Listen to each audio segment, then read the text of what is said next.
உங்களுக்கு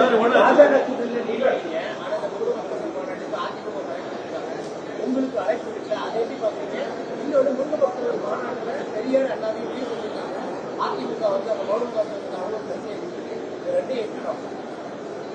அதாவது ஆர்எஸ்எஸ்ல இருந்து மூத்த நிர்வாகிகள் வந்து அம்மா மக்கள் முன்னேற்ற கழகத்திற்கு கடந்த மாதமே அழைப்புலாம் கொடுத்திருக்காங்க. அது மாதிரி அந்தந்த பகுதிகளில் இந்து முன்னணி மற்றும் பாஜக நிர்வாகிகள் எங்கள் கட்சியின் நிர்வாகிகளை முக்கிய நிர்வாகிகளை எல்லா பகுதியிலும் அழைத்திருக்காங்க.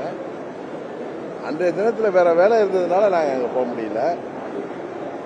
மற்றபடி இந்து முன்னணி நடத்திய அந்த மாநாட்டில் தந்தை பெரியார், பேரறிஞர் அண்ணா மற்றும் திராவிடத்தை பற்றி அவர்கள் அந்த டாக்குமெண்ட்ரி காமிக்கிறப்ப அந்த வார்த்தைகள் அவர்கள் தவிர்த்திருக்க வேண்டும். காரணம், கூட்டணி கட்சிகள்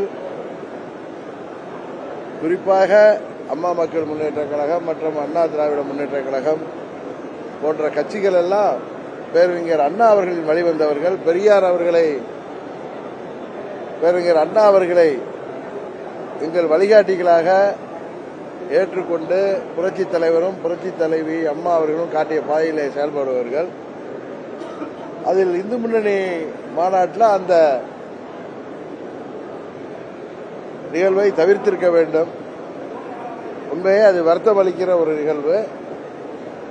நீங்க கேட்பீங்க, அங்க முன்னாள் அமைச்சர்கள்லாம் இருந்தாங்களே, அவை நாகரிகம் கருதி ஒரு சபையில போயிருக்கோம், அங்க ஒரு நாகரிகம் கருதி அமைதியா இருந்துட்டு வெளியில வந்துதான் முன்னாள் அமைச்சர் ராஜேந்திர பாலாஜி உங்களை சந்தித்த போது அதுக்கு கண்டனம் தெரிவிச்சிருக்கிறார். இது போன்ற மாநாடுகள்ல எல்லாரையும் கூப்பிட்டிருக்காங்க. ஈவன் திமுக நிர்வாகிகளை கூட அவர்கள் போய் அழைத்தார்கள். அப்படி அழைத்து விட்டு இன்றைக்கு இங்க அது போன்ற ஒரு படக்காட்சியை காண்பித்தது உண்மையிலேயே கண்டனத்துக்குரியது.